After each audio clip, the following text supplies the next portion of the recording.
Thank you very much. Thank you. Secretary, may I ask you? No? You had to choose.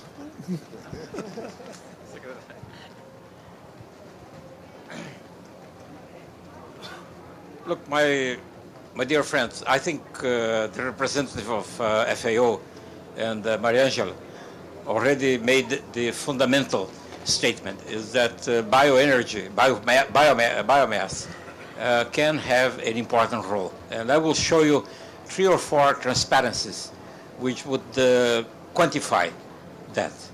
Okay? Por favor.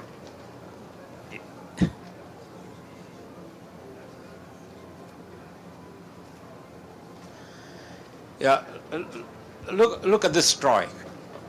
On the left, you have the total energy used in the world. Oil, 34.6%, coal, 28.4%, gas, 22.1%, and renewables, 12.9%, and nuclear, 2%. So then you take renewables and look at what are renewables. You know, renewables have a strong component of traditional biomass, which is something the FAO has worried a lot because it's used in primitive ways which harm the health of the woman, mainly in Africa and some places in Southeast Asia. Then you have modern biomass, which is 2.6%, and then hydropower. Now, modern biomass is 2.6%, and this distributed the way you see it here. The microphone. Yes, it is distributed here. Heat is 1%, electricity is 0.7%, and ethanol is 0.5%. Okay, now the importance of this figure is that biomass, modern biomass, is already an important contribution to energy use in the world. And it's going to increase. It is in the cards. It's not a theoretical prediction, but it will increase. And one of the main reasons why it will increase, the next one please, is the European Renewable Energy Directive, which states that we'll have 20% from renewable energy sources by 2000.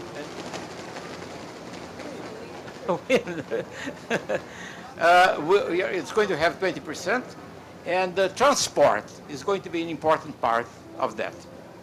And therefore, it's going to happen because we have to reduce, yes, carbon emissions, and that's a good way of doing it. Now, you can see the importance of biofuels, and I will give 2 examples. The next one, please.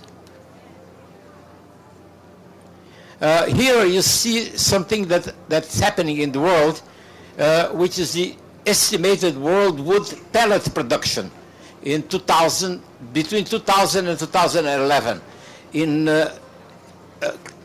kilotons, and the numbers are such that it turns out that that you have at the maximum in 2010, you have 20 million tons of pellets that are being used. Now, 20 million tons is approximately equivalent to the amount of ethanol that Brazil produces. Brazil produces 26 billion liters of ethanol per year. And look at the speed at which the use of pellets is taking place, mainly in Europe and other places, because it's replacing the use of coal.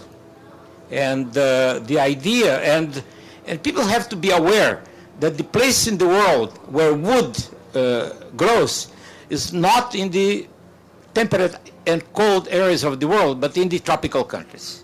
You know, the idea that Europe can produce the biomass that they need, I think it's a delusion.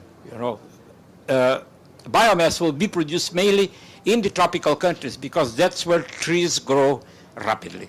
The idea of self-sufficiency in biofuels and biomass in general in Europe, I don't think it's the right policy. And in an integrated world, it's only natural that we exchange these things. One of the ideas that we are considering in São Paulo, in cooperation with our Italian friends, is to use pellets of bagasse, because we have a lot of bagasse. It's an unexplored source of the production of pellets. Now, the next one shows the amount of electricity that we are already generating, mainly in the state of São Paulo, using bagasse.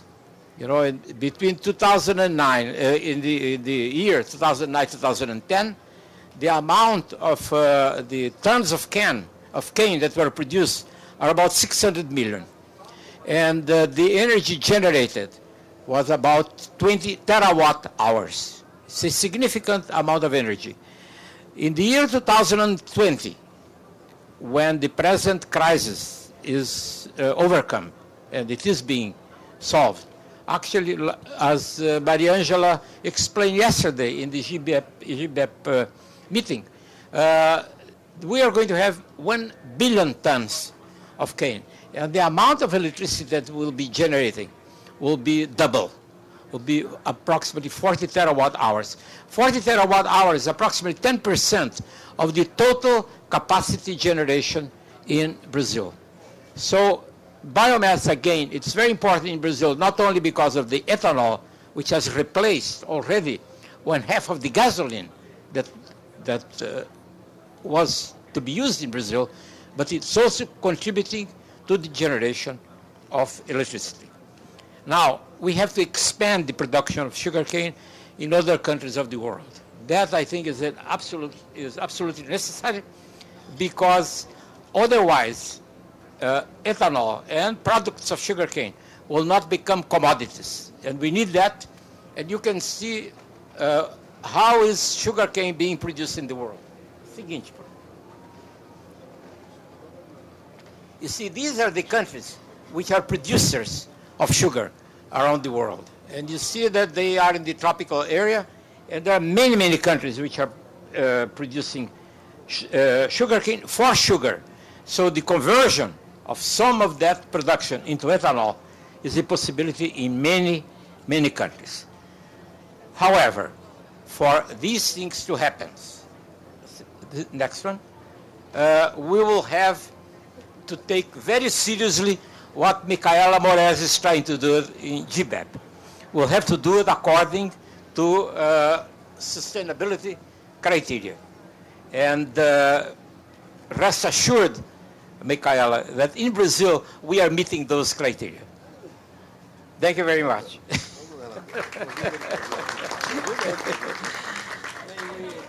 Ask Governor to come. Governador, o senhor está sendo convidado aqui. Thank you very much. Secretário, eu vou só fazer assim.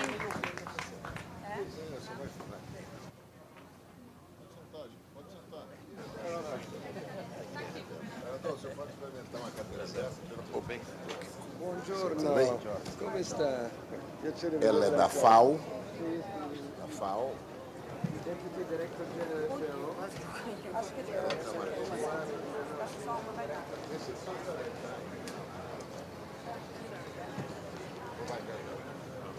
José Goldemberg, maybe you know. Só experimentar, deixa eu dar uma palavrinha aí. O Goldemberg acabou de exaltar o etanol aqui. Opa. So welcome in Italy.